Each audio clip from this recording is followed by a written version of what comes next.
Un día más, con la gracia del Señor, proseguimos el comentario del Catecismo de nuestra Madre la Iglesia.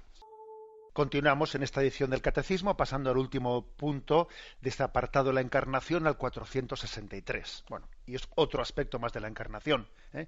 El aspecto anterior, ese aspecto que subrayaba el hecho de que en la Encarnación haya habido una voluntad humana, ¿eh?, de Jesucristo, que haya dicho sí al Padre de una manera sincera.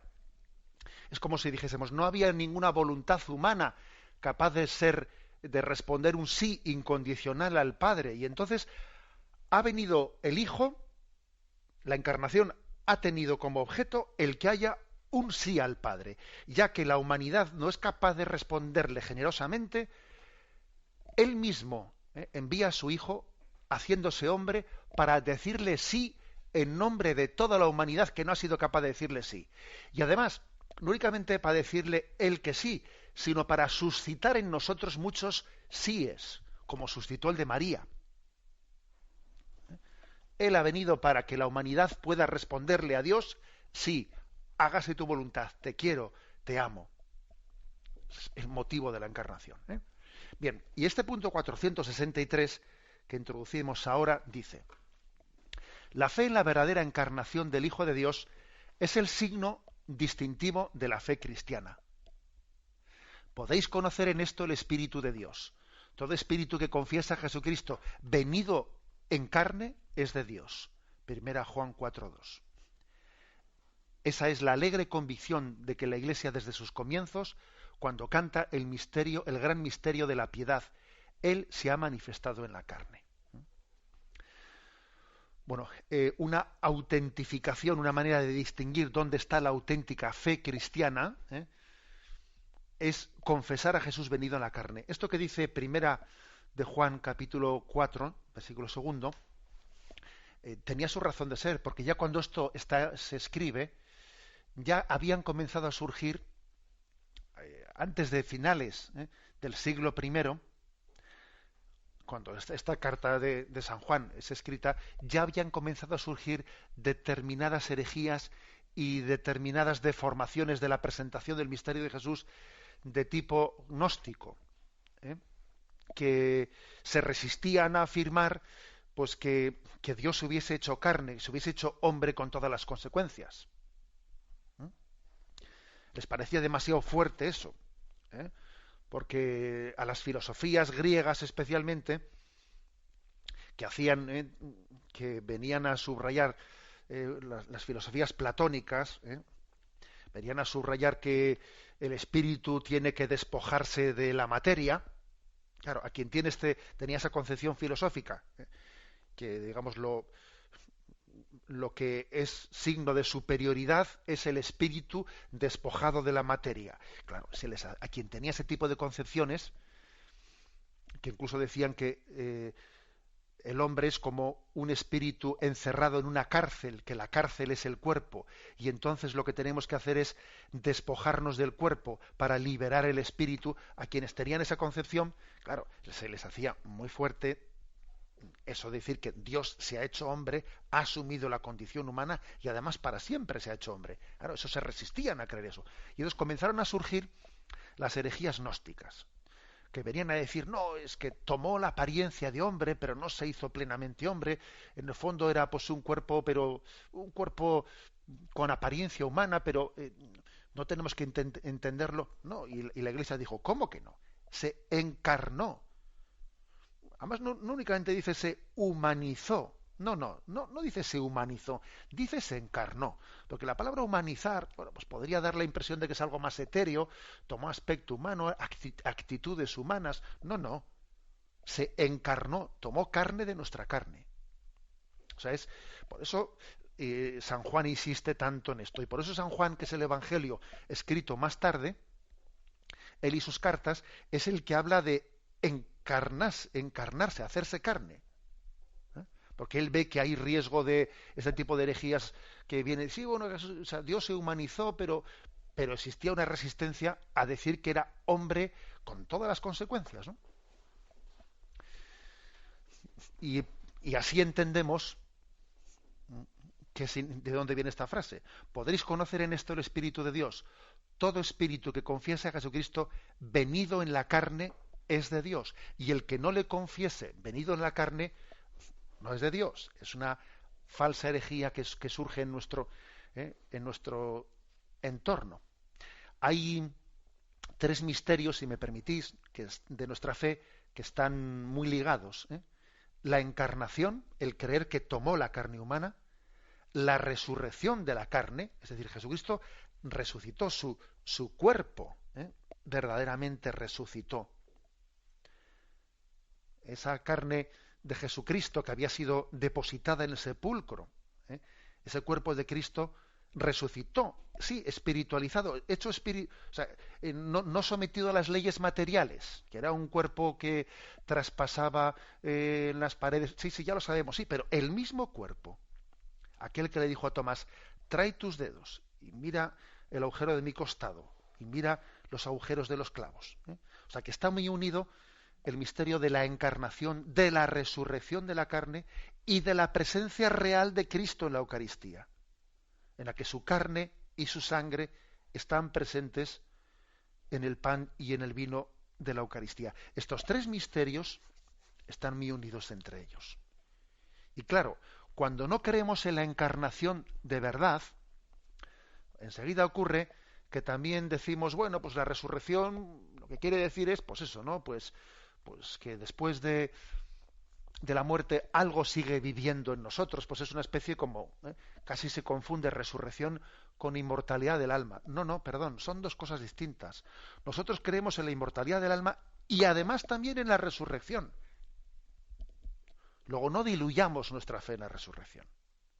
Y cuando no se cree en la encarnación de verdad, tampoco se acaba creyendo en la presencia real de Cristo en la Eucaristía con toda su intensidad, sino, bueno, es un símbolo. Eso de que Jesús está presente en la Eucaristía hay que entenderlo como un signo, como un significado del alimento. Mire usted, precisamente por la falta de fe en la encarnación, por no entender que Cristo, o sea, que el Verbo se hizo carne, se manifestó en la carne, por eso después, esto son como una especie de efecto dominó, un efecto dominó que todo todo este cúmulo de verdades de fe, las relativizamos, hacemos una fe relativista, porque no nos hemos tomado en serio la encarnación. Porque lo que el espíritu soberbio humano se resiste a creer es que Dios se haya hecho uno de los nuestros, que Dios se haya hecho hombre. Es curioso que a veces nos quejamos de que Dios esté lejos y luego cuando viene a nosotros decimos, bueno, es que no esté tan cerca, porque claro, si está tan cerca me marca mucho el camino, y entonces yo no me hago un camino a mi medida. Entonces, a ver si nos aclaramos que esta resistencia que existe en nosotros, ¿no? En este espíritu soberbio humano, a aceptar plenamente el misterio de la encarnación, es casi una lucha interior entre decir, le pido a Dios que venga, pero cuando viene me resisto, ¿no? a acogerle plenamente. Bien, la presencia, la encarnación, pues, no es abstracta, no es ahistórica, no, tuvo lugar en la historia, en las entrañas de la Virgen María. Y hay que decir, pues que hubo un tiempo en el que el Verbo de Dios, la segunda persona de la Santísima Trinidad, fue un embrión humano. O sea, que pasó por esa etapa embrionaria y más tarde, pues por la etapa fetal o sea, es impresionante, ¿no? Que nosotros nos podamos y si alguien hubiese atentado contra ese hijo de María en esa etapa de la vida, si hubiese cometido un aborto a alguien, ¿no?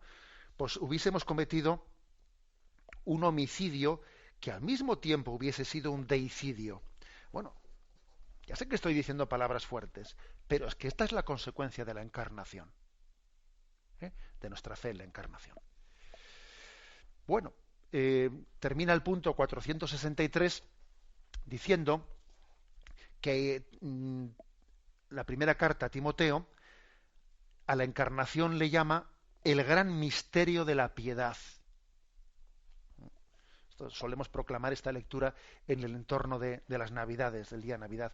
Se ha manifestado la piedad, se ha manifestado el misterio de la piedad, ha sido manifestado en la carne. ¿Qué significa esto del misterio de la piedad? Lo digo porque nosotros, no sé, a veces la palabra piedad, pues solemos un poco confundirla con, no sé, con unas formas externas. Una persona piadosa, pues no sé, alguien que se recoge mucho rezando, etcétera. No, pero obviamente aquí el misterio de la piedad no se refiere a determinadas formas externas, que uno es piadoso, en el sentido de que, pues no sé, se arrodille o pronuncie muchas oraciones vocales, etcétera. No, no se refiere a eso. El gran misterio de la piedad es el misterio de el amor humilde. Piedad es el misterio del amor humilde que nos llama a su intimidad. Si me pidiesen a mí, pues resumir, ¿no?, o definir la piedad en este sentido teológico, ¿qué significa la piedad? Yo diría amor humilde que nos llama a su intimidad. Esas tres características, ¿no? El amor de Dios, humilde en el camino, que ha tomado el camino de la humildad para llamarnos a su intimidad. Ese es el misterio de la piedad manifestado al hombre, manifestado en la carne. Bueno, de ahí que cuando se habla de el don de la piedad, entre los dones del Espíritu Santo está el don de la piedad, ¿no?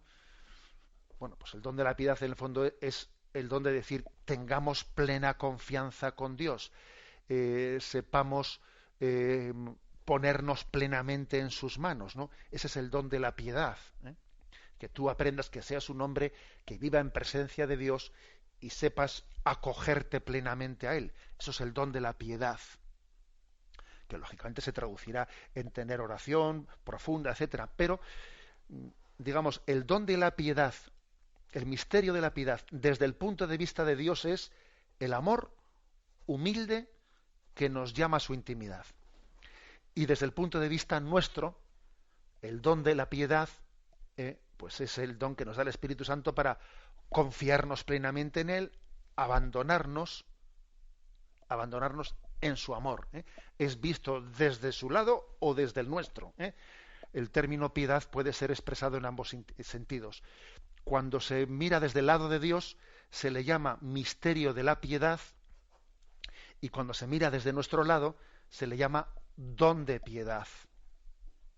El misterio es el de Dios que se manifiesta y el nuestro es el don que recibimos para abrirnos a ese don, a ese misterio que se nos está revelando. En resumen, que este punto 463 lo que nos insiste es en dos cosas. Primero, que la encarnación del Hijo de Dios es el distintivo y que tenemos que tener mucho cuidado ante esa resistencia de tipo gnóstico, de tipo, digamos, desencarnado, abstracto, ahistórico, que hoy en día, ojo, que no es cosa que esa herejía gnóstica es una herejía que durante 2000 años ha aleteado, ¿no?, en la historia de la humanidad, a no terminarse de creer que Dios se haya hecho uno de los nuestros. O sea, no terminas resistirse, ¿no?, a tanta cercanía de Dios. Se dice que se piensa el ladrón que todos son de su condición, y a nosotros precisamente nos cuesta creer, ¿no?, en que el amor de Dios haya sido tan cercano. Digamos, estar atento ante ese tipo de presentaciones del cristianismo, pues etéreas, desencarnadas, de la resurrección, de la presencia de Jesús en la Eucaristía, etc. Y la segunda afirmación de este punto es entender que en esa encarnación descubrimos el gran misterio de la piedad, es decir, del amor humilde de Dios que nos invita a la intimidad con Él. Lo de bendición de Dios Todopoderoso, Padre, Hijo y Espíritu Santo, descienda sobre vosotros. Alabado sea Jesucristo.